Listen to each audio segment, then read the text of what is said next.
Graças a Deus, nós estamos aqui no canal e Família, esse espaço nosso, criado para o nosso deleite espiritual. Estamos estudando a palavra de Deus e crescendo diariamente. Você faz parte desse ministério e tenho certeza que as nossas vidas têm sido impactadas positivamente a cada dia que estudamos aqui a lição da Escola Sabatina. O nosso objetivo é tornar o mais fácil possível o estudo da lição da Escola Sabatina. Nós comentamos e estudamos a lição da Escola Sabatina. Nós estamos dando continuidade ao estudo, nós estamos na lição número 5, hoje é 29 de abril, a segunda-feira, e estudamos aqui transmitindo a palavra de Deus. Vai ser um assunto importantíssimo e vamos pedir agora a presença do Espírito Santo através da oração. Ore conosco. Querido e bom Deus, te agradecemos a oportunidade de estudar a tua palavra, que o Santo e bom Espírito, através de nós, nos conduza nesses ensinos de maneira que a nossa vida seja transformada, impactada de maneira positiva. É a nossa oração em nome de Jesus. Amém. Nosso estudo dessa segunda-feira traz para a gente a pergunta número 2, com uma questão, e vai trazer também as referências bíblicas, e aí a gente já vai ter um norte no nosso estudo. Vamos ler juntos a pergunta número 2. Ao proclamar a verdade, que confiança Paulo tinha, apesar dos desafios que enfrentava? A referência é a carta de 2 Coríntios, capítulo 4, do versículo 1 ao 6, e também o capítulo 2, versículo 14. Essa última referência nós separamos para a nossa leitura, para deixar uma resposta aqui. O papai vai ler para a gente 2 Coríntios, capítulo 2, versículo 14, pai.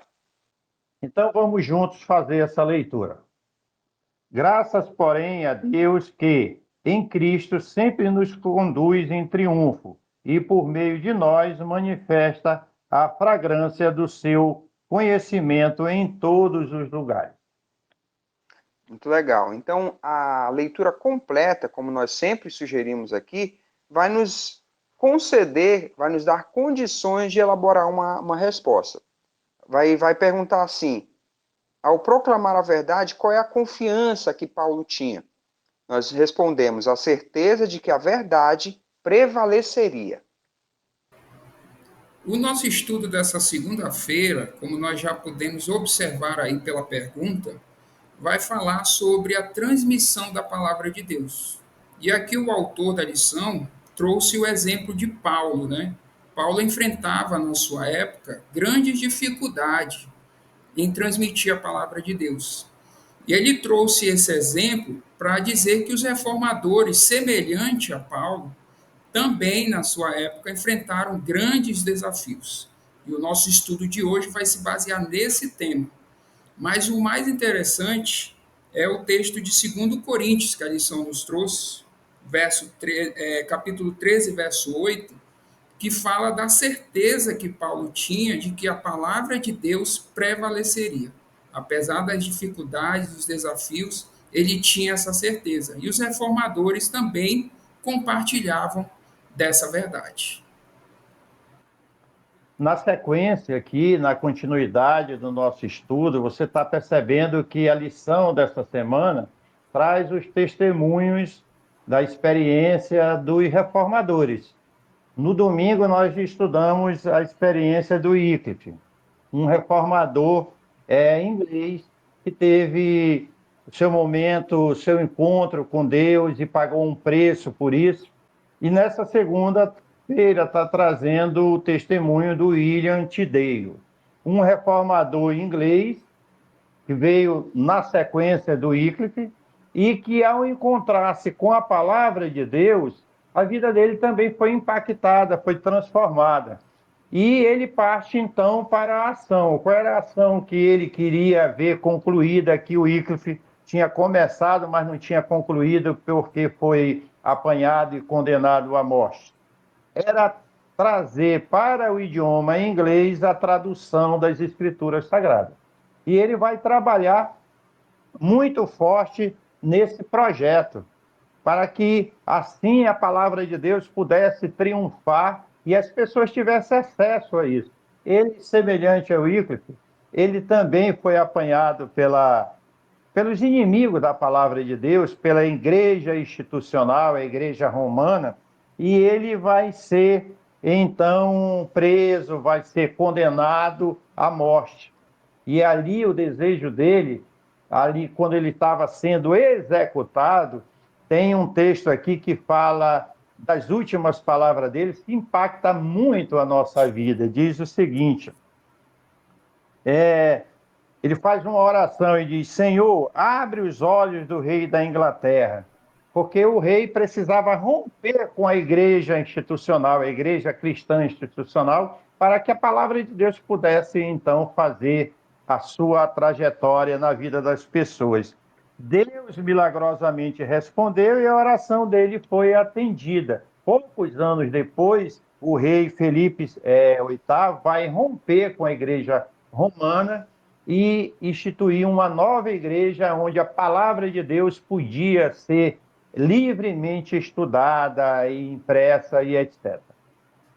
É muito interessante esses documentos, né? Esse registro histórico que a lição traz para a gente, né, pai? E ela vai Sim. falando ali desse processo, né?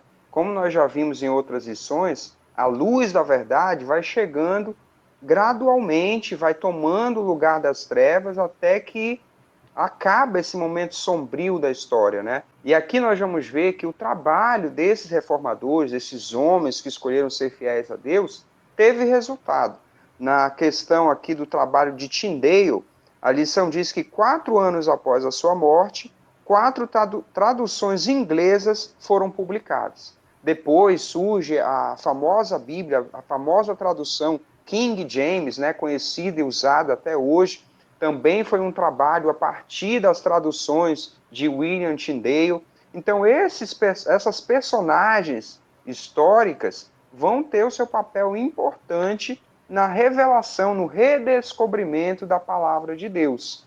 E o título da lição aqui diz Transmitindo a Palavra de Deus. E o ponto central desse nosso estudo vai nos levar a entender que Deus está no controle de tudo.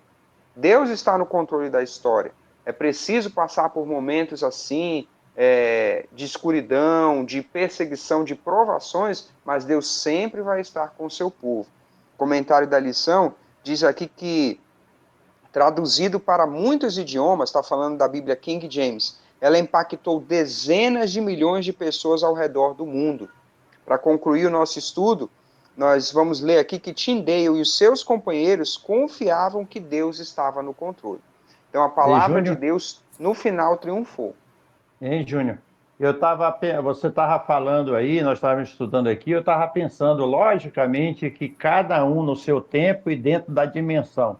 Hoje, a Bíblia está em todo o mundo, ou praticamente em todo o mundo, e é livremente acessada.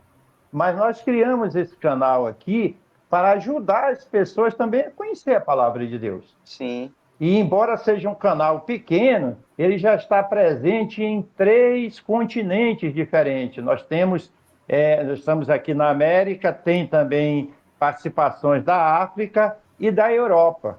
Glória a Imagina o que Deus. é isso, tá certo? Então as pessoas estão sendo edificadas com a palavra de Deus.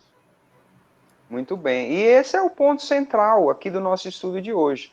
De alguma forma, a palavra de Deus prevalecerá, ela vencerá. Deus encontrará meios que nós possamos ser participantes da história também e continuar esse trabalho levando a palavra de Deus às pessoas que estão ao nosso redor.